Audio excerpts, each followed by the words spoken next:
আসসালামু আলাইকুম। এটা আমাদের ওয়াট মিটারের ১৩ নাম্বার ক্লাস। এখানে আমরা বিএল থেরাজা থেকে একটি অঙ্ক নিচ্ছি। অঙ্কটা এক্সাম্পল 19.45। এখানে যদি আমি ডাকটা পড়ি, যারা অ্যাসিস্ট্যান্ট ইঞ্জিনিয়ারের জন্য প্রিপারেশন নিতেছেন তাদের জন্য ইংরেজিতে দেওয়া আছে, আর যারা সাব অ্যাসিস্ট্যান্ট ইঞ্জিনিয়ারের জন্য প্রিপারেশন নিতেছেন তাদের জন্য বাংলায় আমি লিখেছি যে একটি delta connected induction motor 3 phase 440 volt, যার আউটপুট 14.92 কিলোওয়াট, পাওয়ার ফ্যাক্টর 0.82 এবং এফিসিয়েন্সি 85%। 2 ওয়াট মিটার পদ্ধতিতে পাওয়ার পরিমাপ করা হয়। ওয়াট মিটার রিডিং বাইর করো। এটা একটা কোশ্চেনের অতিরিক্ত আর একটা কোশ্চেন আছে, যদি অন্য একটি স্টার কানেক্টেড 10 কিলোওয়াট লোড যার পাওয়ার ফ্যাক্টর 0.85 লেগিং প্যারালালে সংযুক্ত করা হয়, তবে লাইন হতে কি পরিমাণ কারেন্ট নিবে এবং কি পরিমাণ পাওয়ার নিবে। তাহলে যদি আমরা অঙ্কটা এখন সমাধান করি, প্রথম পার্টে বলছে যে ইন্ডাকশন মোটর বলা আছে 3 ফেজ 440 ভোল্ট, আউটপুট আছে 14.92 কিলোওয়াট। তাহলে আমরা একটা প্রথম পার্ট নিচ্ছি, এখানে ইন্ডাকশন মোটর লিখছি, এখানে আউটপুট দিছি, এখানে ইনপুট, আর এর দক্ষতা হয়েছে 85%। আউটপুট পাইছি আমরা, এখানে পাওয়া গেছে আমাদের আউটপুট 14.92। তাহলে আমরা ওয়াট মিটার লাগাইছি এইখানে, এই যে এইখানে 2টা ওয়াট মিটার লাগাইছি। যেহেতু আউটপুট দেওয়া আছে, আমি যদি আউটপুটকে ইনপুটে কনভার্ট করি তাহলে ওয়াট মিটারের মানগুলো বের করতে পারবো। এই জন্য প্রথমে আউটপুটকে ইনপুটে কনভার্ট করব। তাহলে আমরা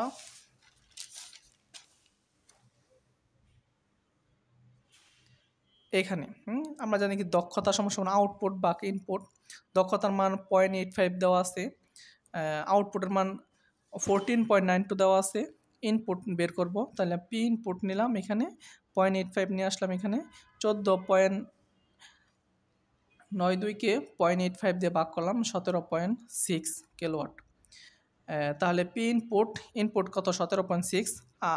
এই ইন্ডাকশন মোটরটা লাইন থেকে 17.6 কিলোওয়াট পাওয়ার নিচ্ছে। তাহলে কি টোটাল পাওয়ার কত হবে, W1 যোগ W2 17.6 কিলোওয়াট। তাহলে আবার পাওয়ার ফ্যাক্টর মান দেওয়া আছে কি, cos থিটা সমান 0.82। এখান থেকে থিটার মানটা বের করলাম 34.9। তাহলে আমরা জানি tan থিটা সমান √3 W1 মাইনাস W2, W1 ভাগ W1 প্লাস W2। এটা ইন্ডাকশন মোটর, এটা লেগিং, এই জন্য এখানে প্লাস মাইনাস দেই নেই। মাইনাস যদি লিডিং হইতো তাহলে মাইনাস দিতাম, এই জন্য আমি পজিটিভ নিয়ে কাজ করছি। আর অঙ্কের বেলায় আমি প্রথমে বলছি যে আমার প্রথম ক্লাসে কোনগুলা সাদিকো বইয়ের ম্যাথ আর কোনগুলো বিএল থেরাজার ম্যাথ, এটা বুঝতে পারলে তাহলে অঙ্ক সমাধান করা সহজ।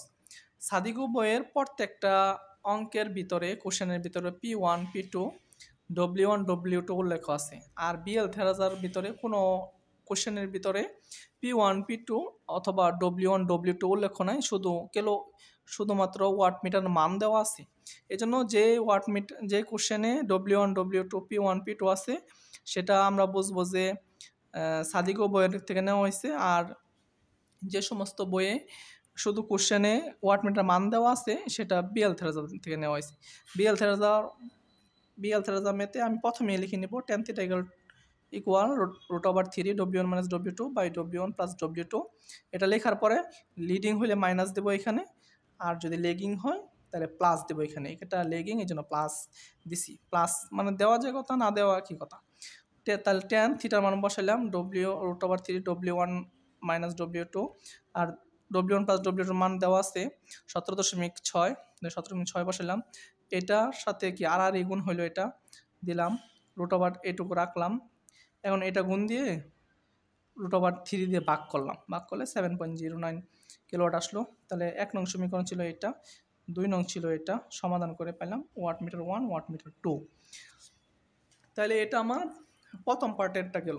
দ্বিতীয় পার্টে বলছে যদি এই যে প্রথমে ছিল আমার কি ইন্ডাকশন মোটর, এর সাথে পরবর্তীতে একটা লোড সংযুক্ত করছে এখানে আর কি। তাহলে এই 2 লোড মেইন লাইন থেকে কি পরিমাণ পাওয়ার নেয় এটা বের করতে হবে, আর মেইন লাইন হতে কি পরিমাণ কারেন্ট নেয় এটা বের করতে হবে। একটু অঙ্কটা লম্বা হচ্ছে, আপনারা একটু ধৈর্য সহকারে দেখবেন, তাহলে এটা পারলে অনেকগুলো অঙ্ক আরও পারবেন। তাহলে আমি প্রথমে যে ইন্ডাকশন মোটরের একটা ফিগার আঁকাইছি এখানে, যে পাওয়ার ট্রায়াঙ্গেল আঁকাইছি পিটি কিউটি এস এম, মানে মোটরের অ্যাপারেন্ট পাওয়ার। পিটি মানে টোটাল পাওয়ার, কিউটি মানে রিয়েক্টিভ পাওয়ার মোটরের, আর এস এম মানে অ্যাপারেন্ট পাওয়ার। তাহলে আমি কস্তিটা দিয়ে কনভার্ট করতেছি এস এম এ যাবো আমি। তাহলে কস্তিটা সমান সমান কি, ভূমি বাই অতিভুজ। তাহলে কস্তিটার মানটা এখানে বসালাম 0.82, এস এমটা আসলাম এখানে পিটি 17.6, 17.6। তাহলে আমি এস এম এর মানটা এখান থেকে বের করলাম 21.46 কেবিএ। তাহলে এস এম এটা হইলো অ্যামপ্লিটিউড, আর এটা হইলো অ্যাঙ্গেল, এটা হইলো 34.9 অ্যাঙ্গেল। তাহলে আমি এটাতে কনভার্ট করে নিচ্ছি। এখানে প্লাস হচ্ছে লেগিংয়ের জন্য, আর যদি লিডিং হইতো এখানে অ্যাঙ্গেলের সামনে মাইনাস দিতাম।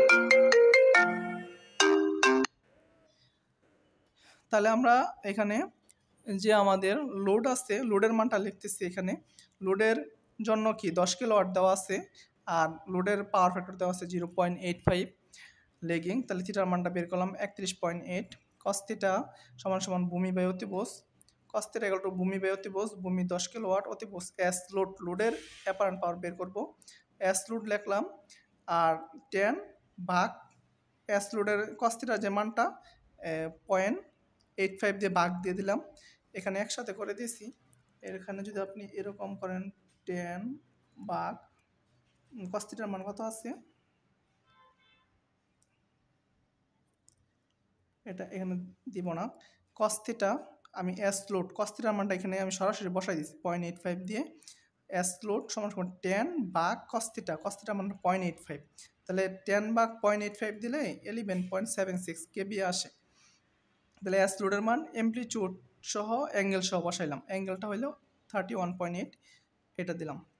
তাহলে টোটাল লোডটা কী হবে, অ্যাপারেন্ট পাওয়ার মোটরের অ্যাপারেন্ট পাওয়ার লোডের দুইটা যোগ করে মানটা পাইলাম 32.2 অ্যাঙ্গেল।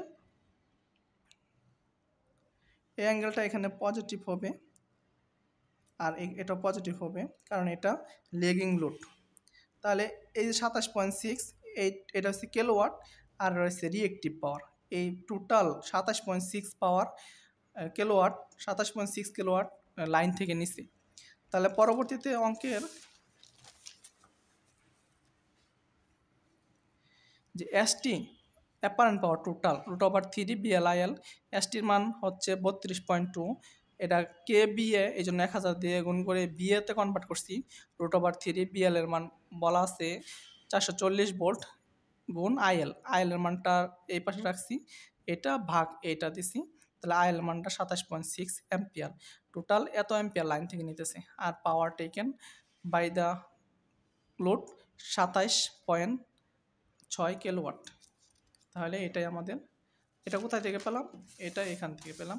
এই যে টোটাল পাওয়ারটা আমার এখান থেকে, এই যে এটা হচ্ছে 27.6 কিলোওয়াট, আর এটা রিয়েক্টিভ পাওয়ার। তাহলে আমার কিলোওয়াট নিচ্ছে কত, 27.6, এই জন্য 27.6 পাওয়ার নিচ্ছে, এটা আমি পাওয়ার হিসেবে রাখছি আর কি। এখানে পাওয়ার হিসেবে এটা আনসার দিছি পাওয়ার।